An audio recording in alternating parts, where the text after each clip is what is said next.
Welcome back to forex gold expert. My name is Dhanya George. ഇന്നത്തെ ഈ വീഡിയോയിലൂടെ നമ്മൾ ഷെയർ ചെയ്യുന്നത് ഇന്ന് 5-ാം തീയതിയാണ്. 5-ാം തീയതി ഗോൾഡിൻ്റെ ഒരു മൂവ്മെൻറ്റ് എങ്ങനെയായിരിക്കും എന്നുള്ള ഒരു അനാലിസിസ് ആണ്. 2 ഡേയ്സിന് ശേഷം മാർക്കറ്റ് വീണ്ടും റീ ഓപ്പൺ ആയിരിക്കുകയാണ്. അപ്പോൾ മാർക്കറ്റ് ഓപ്പണിംഗ് തൊട്ട് ഏകദേശം ഈ ഒരു മോർണിംഗ് 9 o'clock വരെയുള്ള മാർക്കറ്റിൻ്റെ ഒരു മൂവ്മെൻറ്റിനെ ബേസ് ചെയ്തിട്ടുള്ള ഒരു അനാലിസിസ് ആണ് നമ്മൾ ഈ വീഡിയോയിലൂടെ ഷെയർ ചെയ്യുന്നത്.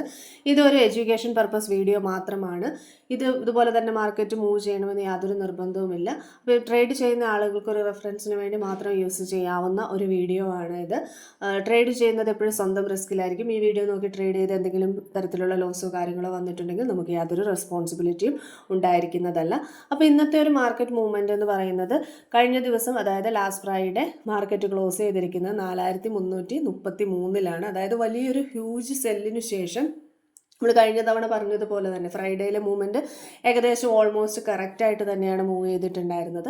അതിനുശേഷം ഒരു ഹ്യൂജ് സെല്ലിന് ശേഷം 4395 വരെ മാർക്കറ്റ് വന്നിട്ട് വീണ്ടും ബൈയിലേക്ക് പോയി. മാർക്കറ്റ് ക്ലോസ് ആയിട്ടുണ്ടായിരുന്നത് 4332-33 ആ ഒരു റേഞ്ചിലാണ് മാർക്കറ്റ് ക്ലോസ് ചെയ്തിട്ടുണ്ടായിരുന്നത്. അതിനുശേഷം ഇപ്പോൾ ഇന്ന് മൺഡേ മോർണിംഗ് ഒരു 4:30 ആയപ്പോൾ മാർക്കറ്റ് ഓപ്പൺ ആയിട്ടുള്ളത് ഏകദേശം വലിയൊരു ഗ്യാപ്പോട് കൂടിയിട്ടുള്ള ഒരു ബൈയാണ് വന്നിട്ടുള്ളത്. ഏകദേശം 4345 നിന്ന് ഏകദേശം 4420-21 റേഞ്ചിലേക്കാണ് മാർക്കറ്റ് മൂവ് ചെയ്തിട്ടുള്ളത്. ഇപ്പോൾ കറൻ്റ് മാർക്കറ്റ് റൺ ചെയ്തുകൊണ്ടിരിക്കുന്നത് ഒരു മിഡിൽ പൊസിഷനിലാണ്. അതായത് 4410, 60, ആ ഒരു 10-12 ആ ഒരു റേഞ്ചിൽ നിന്നാണ്.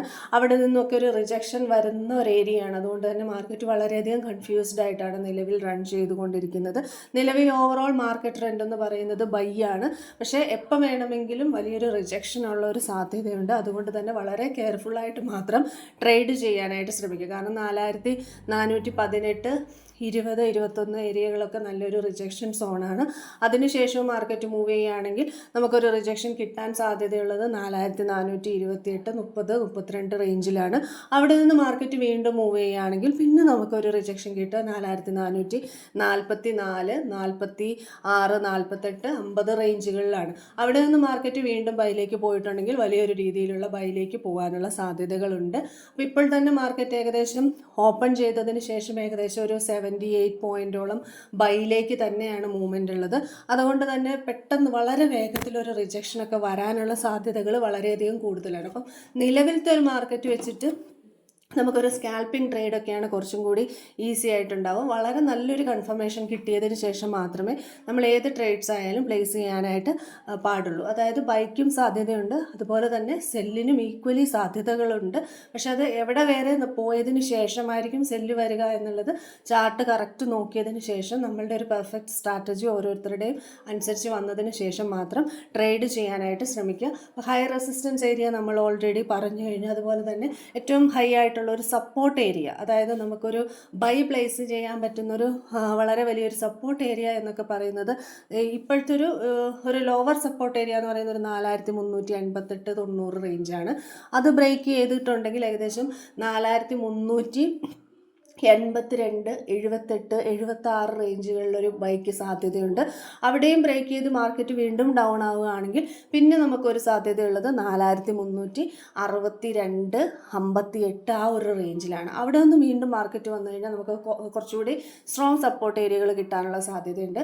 4344, 4348, 40, 50 ആ റേഞ്ചുകളിലേക്ക് പോകും.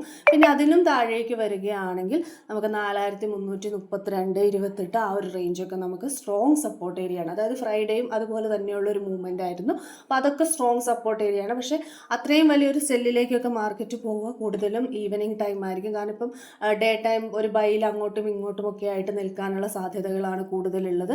അതിനുശേഷം ഒരു മാസ് സെല്ല്, അതായത് ഒരു ഹ്യൂജ് സെല്ല് വരുന്നത് ഈവനിങ് ആകാനുള്ള സാധ്യതകൾ വളരെയധികം കൂടുതലാണ്. അപ്പം നമ്മളുടെ ഏകദേശം ഉള്ളൊരു അനാലിസിസ് വെച്ചിട്ടാണ് നമ്മൾ ഈ ഒരു ഇത് ചെയ്യുന്നത്. അപ്പോൾ കറക്റ്റ് അവരവരുടെ പെർഫെക്റ്റ് സ്ട്രാറ്റജി നോക്കിയിട്ട് ട്രേഡ് ചെയ്യാനായിട്ട് ശ്രമിക്കുക. ഈ ഒരു ഡേ ടൈമിൽ മാർക്കറ്റ് ട്രേഡ് ചെയ്യുന്നത് കുറച്ച് റിസ്ക് ആയിട്ടുള്ളൊരു കാര്യമാണ്. കാരണം മാർക്കറ്റ് ഓപ്പൺ ചെയ്തപ്പോൾ തന്നെ വലിയൊരു ഹ്യൂജ് മൂവ്മെൻറ്റിലേക്ക് പോവുകയും വളരെ വലിയൊരു മൂവ്മെൻറ്റ് വരികയും ചെയ്തതുകൊണ്ട് പിന്നെ മാർക്കറ്റ് ഒരു ന്യൂട്രലിലേക്ക് ആകാനുള്ള ഒരു ശ്രമങ്ങൾ നടക്കുന്നതുകൊണ്ട് മാർക്കറ്റ് ന്യൂട്രലായി കഴിഞ്ഞാൽ, അതായത് ഒരു മിഡിലേക്ക് എത്തിക്കഴിഞ്ഞ് കഴിഞ്ഞാൽ കുറച്ചുകൂടി നമുക്ക് റിസ്ക് കൂടുതലാണ്. അതിനുശേഷം വേണം അതിൻ്റെ ഡയറക്ഷൻ സെല്ലാണോ ബൈ ആണോ എന്ന് കറക്റ്റ് ഡിസൈഡ് ചെയ്തിട്ട് പോകാനുള്ള ചാൻസസ് ഉള്ളൂ. അപ്പോൾ മാർക്കറ്റ് ന്യൂട്രൽ നിൽക്കുന്ന സമയത്ത് മാക്സിമം നമ്മൾ ട്രേഡ്സ് അവോയ്ഡ് ചെയ്യുക. എന്നിട്ടൊരു പെർഫെക്റ്റ് കൺഫർമേഷൻ വന്നതിന് ശേഷം മാത്രം ട്രേഡ് എടുക്കാനായിട്ട് ശ്രമിക്കുക.